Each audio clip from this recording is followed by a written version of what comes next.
The asteroid belt between Mars and Jupiter held many secrets, but none stranger than the ancient dragon Vorthak, discovering a human infant floating in a damaged escape pod. The child's ship bore no markings, its origin lost to the void, but the baby's piercing blue eyes held something that made the massive creature pause. Vorthak was old beyond human comprehension. His scales were black as deep space, each one etched with silver patterns that seemed to shift like star charts.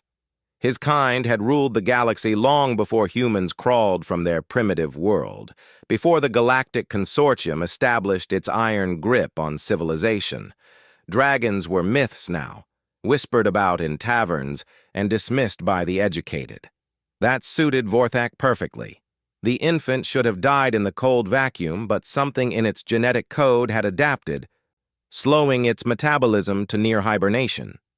When Vorthak's massive claws carefully extracted the child from the wreckage, those blue eyes opened and stared directly at him without fear. Most beings cowered before a dragon's gaze. This tiny human reached out with stubby fingers as if to touch his snout. "Foolish creature," Vorthak rumbled in the ancient language, though his tone held more wonder than annoyance. "You know not what you reach for." The dragon's hidden lair lay within a hollowed-out asteroid, its chambers vast enough to house a small city. Crystalline formations provided light, and atmospheric processors maintained perfect living conditions. Here, away from the prying sensors of the consortium, Vorthak had spent centuries in solitude, guarding treasures both material and intellectual. Raising a human infant proved more challenging than conquering star systems. The child needed constant feeding, warmth, and attention.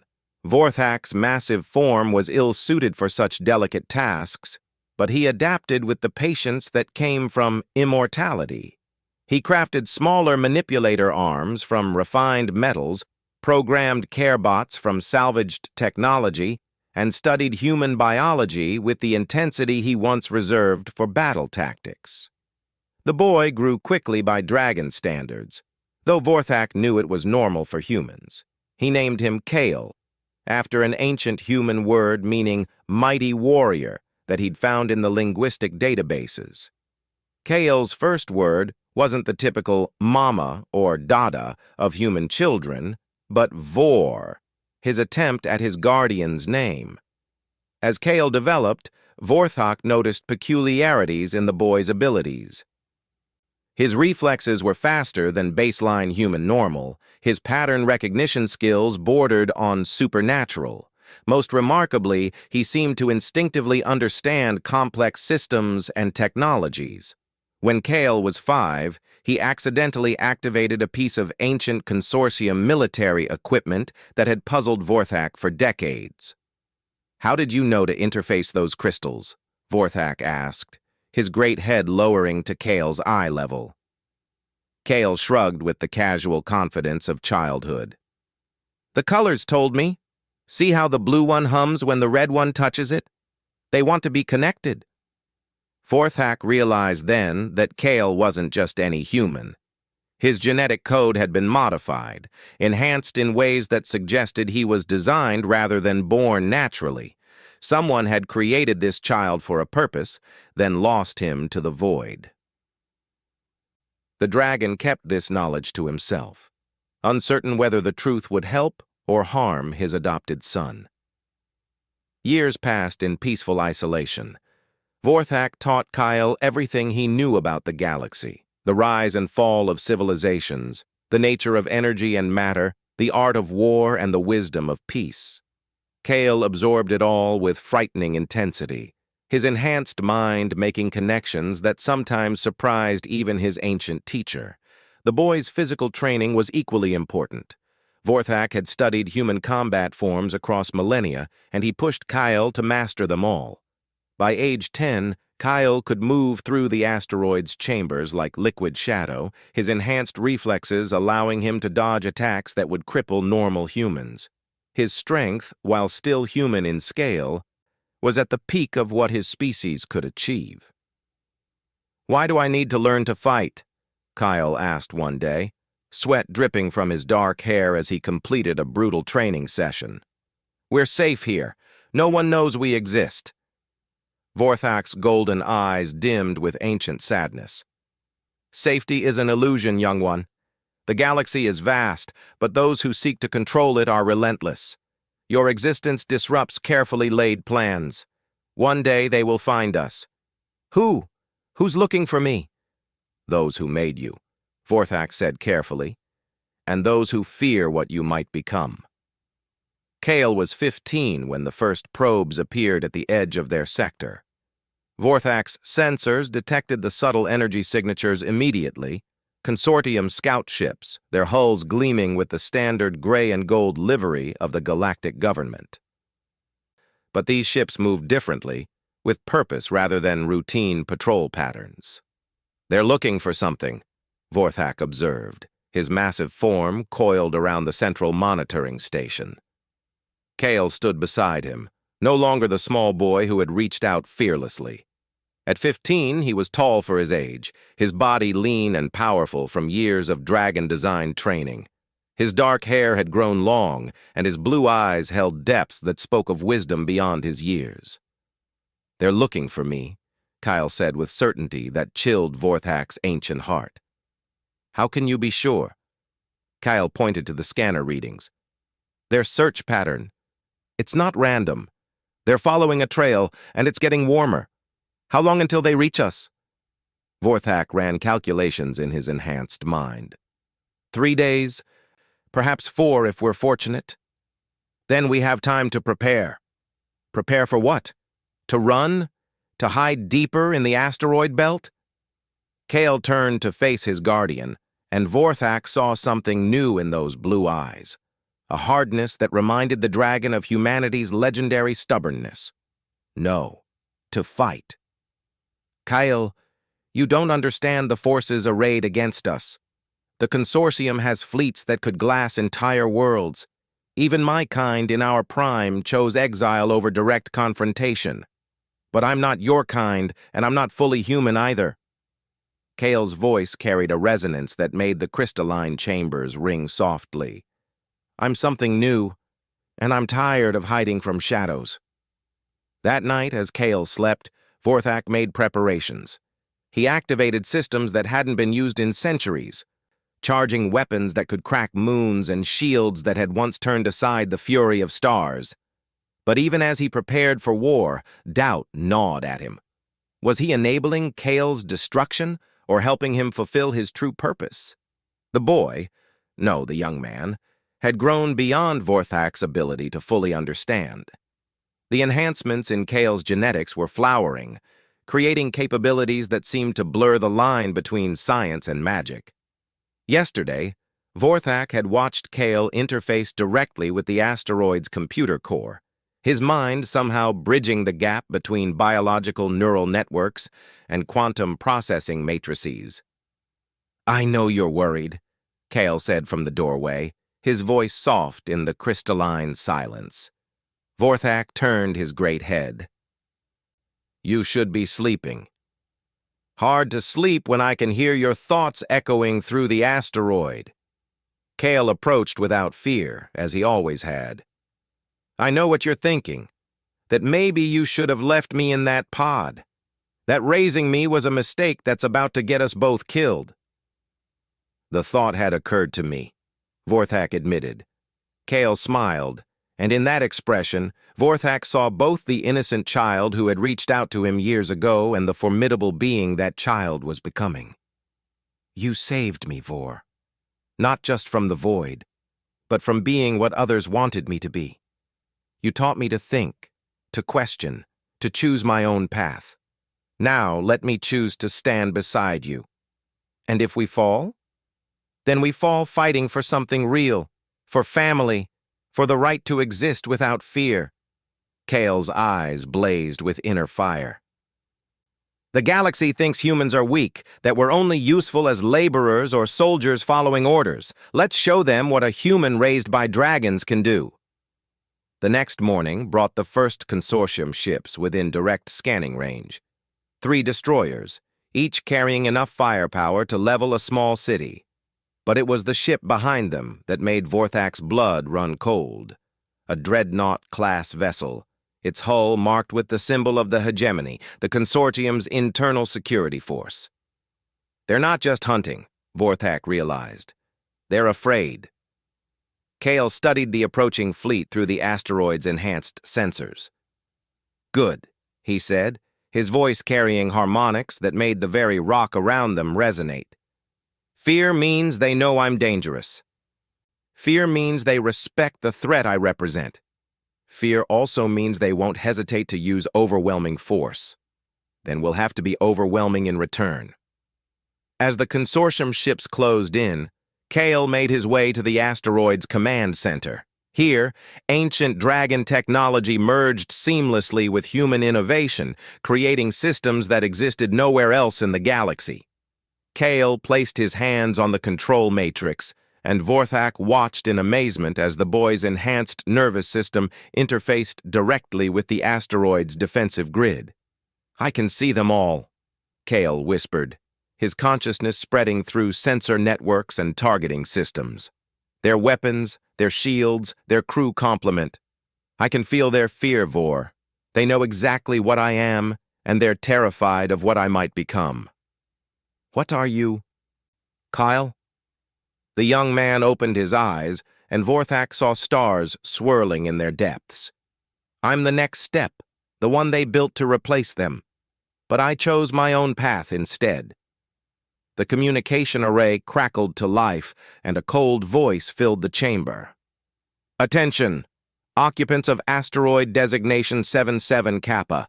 You are harboring stolen hegemony property. Surrender the subject immediately, and your deaths will be swift." Vorthak prepared to respond with centuries of diplomatic experience, but Kale spoke first, his voice somehow reaching across space without technological amplification. "I am Kale, son of the void, child of dragons. I am not property. I am not a thing to be owned or controlled. If you want me, come and take me." The transmission cut abruptly, and within moments, the first energy blasts began hammering against the asteroid's shields. The hunt had become a battle, and the galaxy was about to learn why dragons had once ruled the stars, and why humans had survived against impossible odds. Together they would make a stand that would echo through the cosmos for generations to come. The asteroid shuddered under the first wave of plasma bombardment, ancient dragon shields flaring to life in brilliant displays of controlled energy. Kyle felt each impact through his neural connection to the defensive grid, the pain sharp but manageable. Beside him, Vorthak's massive form moved with surprising grace as he accessed weapon controls that hadn't been used in 1,000 years. "They're probing our defenses," Vorthak observed, his voice a low rumble that resonated through the command chamber. "Standard consortium doctrine. 3 destroyers in triangular formation, each testing different shield frequencies." Kale's consciousness spread through the asteroid's sensor network, allowing him to perceive the battle from multiple angles simultaneously. It was overwhelming at first, like trying to see through 100 eyes at once, but his enhanced neural pathways adapted quickly. "The dreadnought is hanging back. They're not sure what weapons we have. Let's educate them." Vorthak triggered the asteroid's primary cannon, a weapon that had been designed to crack planetary surfaces. The beam lanced out with impossible precision, striking the lead destroyer's forward shields. The consortium ship rocked backward from the impact, its crew undoubtedly scrambling to recalibrate their defensive systems. "Warning shot?" Kale asked. "Courtesy. The next one won't miss their hull." The consortium response was immediate and brutal. All 3 destroyers opened fire simultaneously, their combined plasma barrage turning space into a hellish light show. The asteroid's shields held, but Kyle could feel them weakening under the sustained assault. Through the sensor grid, he watched the ship's energy signatures, learning their firing patterns and weapon cycling times. "They're firing in sequence to prevent shield regeneration," he reported. "Destroyer 1 fires, then 2, then 3. 2-second gaps between each salvo. Can you exploit that timing?" Kale's enhanced mind was already calculating trajectories and power distributions. "Give me control of the point defense grid." Vorthak hesitated. The point defense system contained hundreds of micro-missile launchers and energy projectors, each requiring split-second timing to be effective. Managing them all simultaneously would challenge even a dragon's computational abilities. "Kale, the neural load. I can handle it." The young man's voice carried absolute confidence. "Trust me, Vor." The dragon's golden eyes studied his adopted son's face, seeing determination that reminded him of humanity's greatest warriors. "Do it." The moment Kale interfaced with the point defense grid, the battle changed. His enhanced consciousness spread through every weapon system, turning the asteroid into a single, perfectly coordinated entity. When the destroyers began their next bombardment, they found themselves facing a response unlike anything in their tactical databases. Hundreds of micro-missiles launched in perfect synchronization, their flight paths calculated not for immediate impact, but for maximum confusion. Energy beams from point defense turrets created a web of destruction that forced the consortium ships to break formation. Destroyer 2 took 17 direct hits to its starboard weapon array, plasma conduits erupting in chains of secondary explosions. "Impossible," came a transmission from the lead destroyer. No single operator could coordinate that level of response.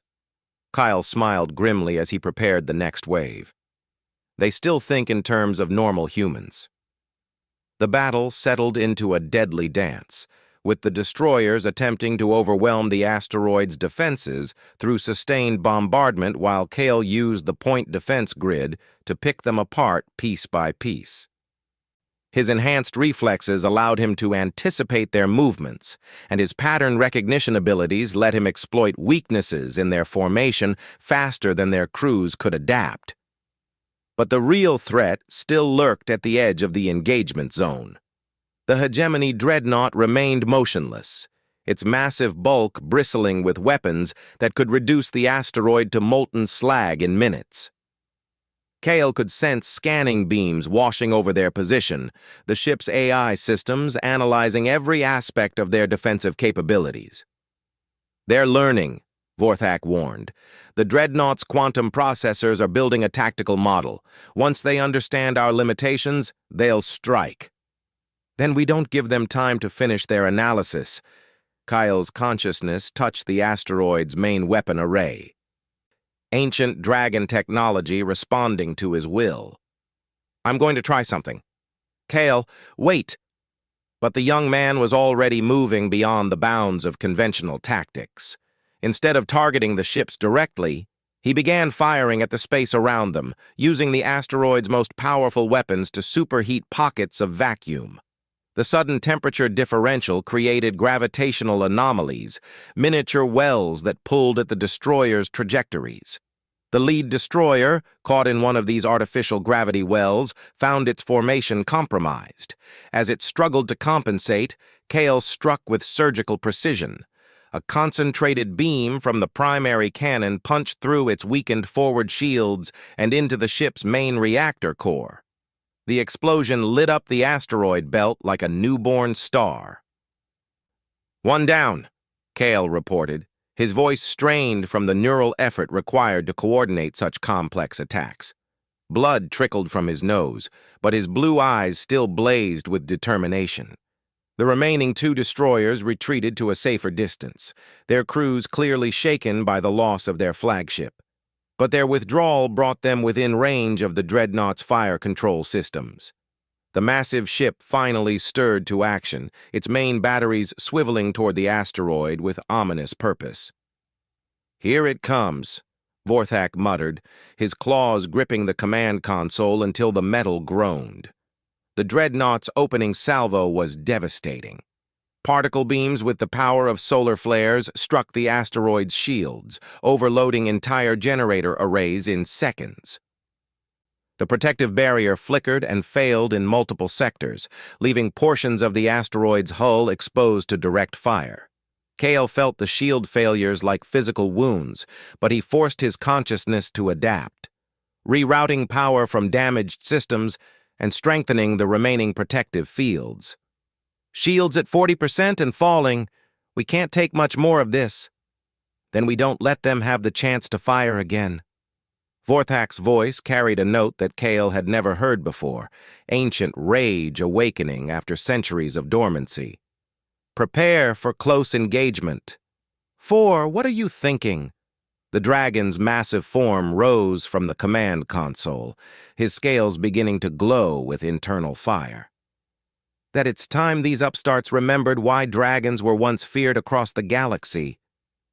Before Kale could object, Vorthak was moving toward the asteroid's launch bay, his form shifting and changing as he went. The young man watched in amazement as his guardian's body began to flow like liquid metal, ancient nanotechnology rebuilding him from the cellular level up.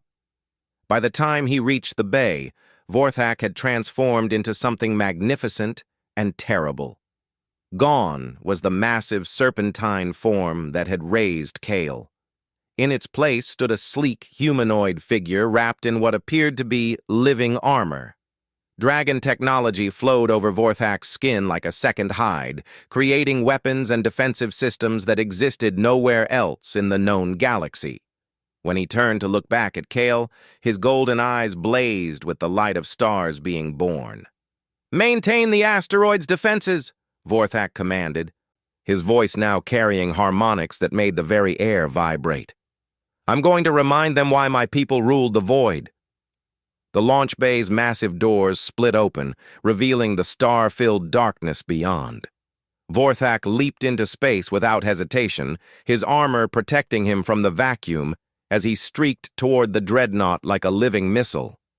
Kyle watched through the external sensors as his guardian closed the distance to the consortium ship in seconds. The dreadnought's point defense systems opened fire, filling the void with energy beams and projectiles, but Vorthak moved like liquid lightning, his trajectory constantly shifting in ways that defied physics. When the Dragon Warrior reached the dreadnought's hull, he didn't attempt to breach the ship's defenses. Instead, he began to sing. The sound carried across space in defiance of natural law, a harmonic frequency that resonated with the fundamental frequencies of matter itself. Kyle felt it through his neural connection to the asteroid's sensors, a note that seemed to touch the very structure of reality. And where that song touched the dreadnought's hull, metal began to vibrate, then crack, then flow like water. "Impossible," Kale breathed, watching as Vorthak literally sang his way through the ship's armored exterior. "He's using resonance manipulation at the quantum level." But even as Vorthak carved his way into the dreadnought's heart, the two remaining destroyers pressed their attack on the asteroid. Without the dragon's presence to coordinate the main weapons, Kale found himself facing a two-pronged assault that pushed his abilities to their limits. Plasma beams hammered against weakened shields, while missile volleys threatened to overwhelm the point defense grid. Kale's consciousness stretched across every defensive system, but he could feel his enhanced neural pathways beginning to strain under the load. Blood flowed more freely from his nose, and his vision began to blur as his brain approached the limits of human capability. That was when he heard it. A voice speaking directly into his mind carried on frequencies that shouldn't have been able to penetrate human consciousness. "Son of Terra, child of enhancement, we know what you are." Kale's eyes snapped open, his connection to the asteroid's systems flickering as the alien presence touched his thoughts. Through the sensor grid, he could see the source, a figure materializing on the bridge of one of the destroyers, its form shifting between states of matter like a living shadow. "What do you want?" he demanded, his voice carrying across space through sheer force of will. "What was promised to us? What was stolen? You are the key to evolution itself, the bridge between biological and digital consciousness. Your creators meant you for us, but you were lost before the transfer could be completed. Understanding flooded through Kale's mind with sickening clarity. He wasn't just enhanced, he was designed to be a host, a biological computer capable of housing alien consciousness. His genetic modifications weren't meant to make him stronger or smarter, they were meant to make him compatible. You're the ones who commissioned my creation, he realized. You're what my parents were trying to escape from.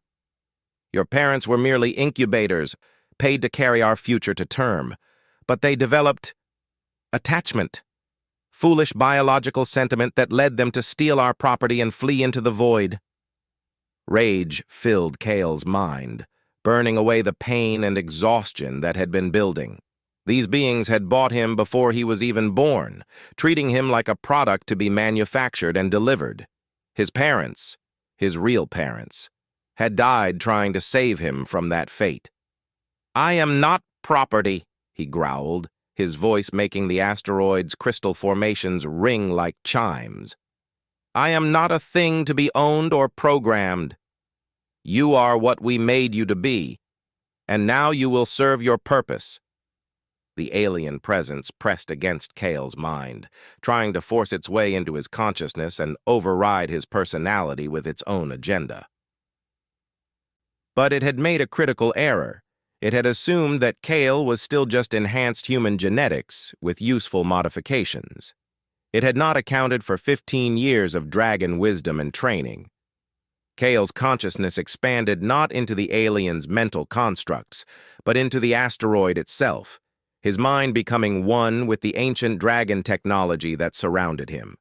Power flowed through crystal matrices and quantum processors, amplifying his natural abilities beyond anything the alien's creators had planned for. You want to know what you made me? Kale asked, his voice now carrying harmonics that made space itself vibrate. Let me show you. The asteroid came alive under his command, every system operating in perfect harmony as Kale's enhanced consciousness merged with dragon technology. The point defense grid responded with impossible precision, each weapon firing in exact synchronization to create patterns of destruction that formed geometric shapes in the void. But it was more than just weapons fire. Kale was writing in the language of physics itself, using energy and matter to craft a message that the aliens would never forget. As they watched, the destroyer carrying their representative began to come apart, not from damage, but from the gradual rearrangement of its atomic structure. Witness what a human raised by dragons can become, Kale declared, his voice echoing across multiple dimensions. We are not your tools. We are not your property. We are the inheritors of the void, and we will not kneel. The alien presence screamed as its host body dissolved. Its consciousness scattered across frequencies that no longer existed. The remaining destroyer, seeing its companion unmade at the fundamental level, turned and fled toward the edge of the system. But the battle wasn't over. Deep within the dreadnought, Vorthak had found what he was looking for, the ship's command center and the hegemony admiral who had ordered this hunt. And he was about to teach them the difference between controlling dragons and facing one in battle. Inside the hegemony dreadnought's command center, Admiral Korath watched his tactical displays with growing disbelief. 2 destroyers lost, the third in full retreat, and his own massive ship being systematically dismantled by a single intruder who moved through steel bulkheads as if they were water. Sir, his tactical officer reported, voice shaking, the intruder has reached Section 7. Hull integrity is failing on multiple levels. The resonance attacks are spreading through our structural framework. Korath's 4 arms moved across his command console with practiced efficiency, but every defensive measure proved useless against an enemy that could manipulate matter at the quantum level. The hegemony had hunted dragons to near extinction precisely because of capabilities like this, but the records had failed to capture the true scope of their power. How long until he reaches us? Korath demanded. At current rate of penetration. 3 minutes, sir. The Admiral's compound eyes focused on the central display showing the asteroid where his true target waited. The boy, Kyle, had just disassembled a destroyer with mathematical precision, treating a warship like a puzzle to be solved. 15 years of training under a dragon's guidance had created something unprecedented, something that threatened the very foundation of hegemony control. "Open a channel to the asteroid," Korath ordered. When the connection stabilized, Kale's voice filled the command center, carrying harmonics that made the ship's hull ring like a bell. "Your admiral is about to learn why dragons were never truly conquered, only withdrawn." "Child," Korath said, his translator rendering his words in perfect human standard, "you don't understand the forces you're challenging. The hegemony spans 10,000 worlds. We maintain order across a galaxy that would tear itself apart without our guidance." "Your order," Kyle replied, his presence somehow filling the bridge despite being millions of kilometers away. "Built on the exploitation of species you consider inferior. How many worlds have you strip-mined? How many civilizations have you guided into extinction? Necessary sacrifices for the greater good. But you could be part of the solution. Your enhanced capabilities, properly directed, could help us maintain peace for 1,000,000 years. Kale's laughter carried no humor, only the cold amusement of someone who had seen through a beautiful lie. "Peace? You mean control. You want to plug me into your network like a living computer? Let me process your commands and execute your will. Just like those shadow beings wanted to use me as a host." The Umbral Collective were crude in their methods, Korath admitted. "We offer partnership, not domination. You offer chains made of silk instead of iron. The answer is still no." The tactical display showed Vorthak had reached the final barrier before the command center. The Dragon Warrior stood outside reinforced blast doors that could withstand antimatter explosions, yet even as they watched, the metal began to sing under his touch. "Admiral," the tactical officer whispered, "he's coming through." Korath drew his ceremonial blade, a monomolecular edge that could cut through anything known to science. Around him, his bridge crew prepared their own weapons, though they all knew the futility of their gesture. You didn't fight a dragon with conventional arms. The blast doors flowed apart like liquid, revealing Vorthak in his transformed state. The Dragon Warrior stepped into the command center with fluid grace, his living armor shifting and adapting to the environment. Where his feet touched the deck, metal flowered into crystalline formations that pulsed with inner light. "Admiral Korath," Vorthak said, his voice carrying the weight of millennia. "You have made the mistake of hunting what you don't understand." "I understand enough," Korath replied, raising his blade. "Your kind ruled through fear and power. We rule through order and cooperation. You rule through deception and manipulation. There is a difference." Korath lunged forward with speed that would have surprised most enemies, his forearms moving in perfect coordination to strike from multiple angles simultaneously. But Vorthak had been ancient when Korath's species first crawled from their homeworld's oceans. The Dragon Warrior moved like flowing water, letting the monomolecular blade pass through spaces where his body had been milliseconds before. When Vorthak struck back, it wasn't with violence, but with truth.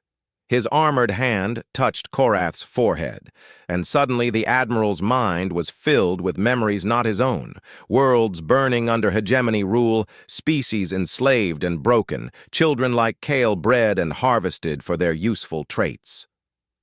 The weight of 10,000 years of systematic oppression crashed down on Korath's consciousness. "No!" the Admiral gasped, his blade clattering to the deck. We maintain order. We prevent chaos." "You have become the very evil you claim to fight," Vorthak said with infinite sadness. "My kind withdrew from the galaxy not because you defeated us, but because we saw what you were becoming." Meanwhile, in the asteroid's command center, Kale felt a presence touching his mind. Not alien this time, but familiar and warm. Through his neural connection to the ancient dragon technology, he sensed something awakening in the deep places of the galaxy. His defiance had been heard and answered. "Who's there?" he asked, his consciousness expanding beyond the asteroid to touch the quantum foam that underlay reality itself. "We are the Watchers," came the reply, carried on frequencies that existed between dimensions. "The first children of the cosmos, withdrawn but never gone. Your guardian speaks truly. We left because we saw the future that awaited if we remained." Images flowed through Kale's mind. Dragon civilization at its height, vast crystal cities that spanned star systems, technology that made gods of mortals. But also, the corruption that had begun to seep in, the temptation to control rather than guide, to rule rather than protect. "We withdrew to the spaces between spaces," the Watchers continued, "leaving behind only scattered guardians like Vorthak to watch over the younger species. But your existence changes the equation. You are something new, neither fully human nor dragon, but carrying the best potential of both. What do you want from me?" "Nothing. We offer choice, as Vorthak taught you to value. The hegemony believes it maintains order, but it has become a cancer consuming the galaxy's diversity. You could be the catalyst for change, the proof that evolution doesn't require domination." Kale felt the weight of destiny settling on his shoulders, but also the freedom that came with knowing he could reject it. That was the gift Vorthak had given him, not power, but the wisdom to choose how that power was used. "And if I refuse, then we return to the void and let the galaxy find its own path. But if you accept, we can show you what a civilization built on cooperation rather than control might look like." Through the asteroid's sensors, Kale watched the last destroyer reach the edge of the system, its crew broadcasting warnings about dragons and impossible humans to anyone who would listen. Soon, the hegemony would know exactly what it faced. They would send fleets, armies, weapons capable of cracking planets, unless he gave them a reason not to.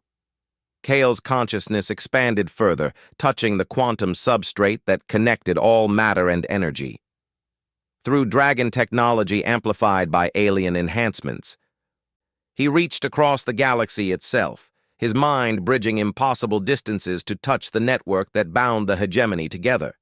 In the Dreadnought's command center, Korath suddenly straightened, his compound eyes widening as impossible sensations flooded through his neural implants. Around him, every bridge officer gasped as the same presence touched their minds. "What is this?" Korath demanded. Vorthak smiled, an expression both terrible and beautiful on his transformed features. "This is my son, showing your galaxy what it means to be truly free." Kale's voice echoed not just through the Dreadnought, but through every hegemony ship, every command station, every administrative center across 10,000 worlds.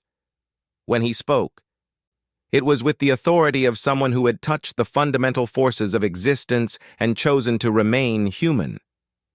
"I am Kale, child of the void, son of dragons, heir to humanity's unbroken spirit. You created me to be your tool, but I choose instead to be your teacher." Across the galaxy, hegemony commanders reached for weapons, activated shields, prepared for war. But Kale's power didn't manifest as destruction. Instead, he began to show them truth. Through the network that connected their civilization, he shared memories, not his own, but those of the countless species the hegemony had guided into extinction.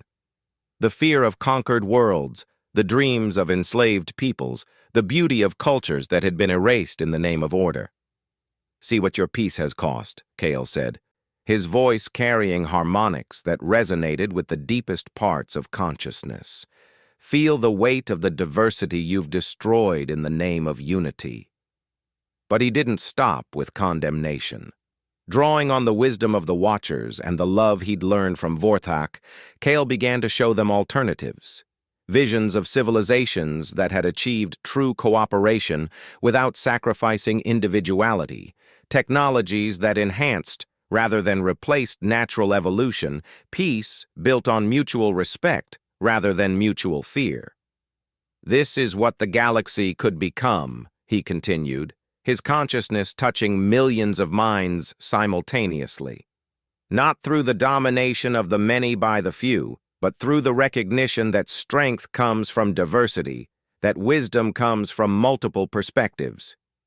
On 10,000 worlds, hegemony officials felt their certainties crumble as they experienced the universe through the eyes of those they had suppressed. Some recoiled from the revelation, clinging to old patterns of thought. But others, younger minds, more flexible spirits, began to glimpse the possibilities Kale offered. "You want to know what humans are capable of?" Kale asked, his voice now carrying the power of collapsing stars. "We are the species that dreams of becoming more than what we are. We are the ones who look at the impossible and call it Tuesday. We are stubborn enough to stare down gods and compassionate enough to forgive them afterward." The truth of his words resonated through the quantum foam itself, touching the fundamental forces that governed reality. And in that moment, Kale did something that no enhanced human, no dragon, no member of any known species had ever done.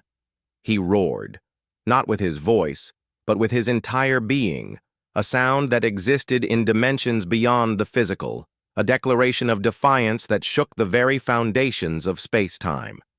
It was the roar of every oppressed world finding its voice, every enslaved mind breaking free, every dream that refused to die under the weight of practical considerations.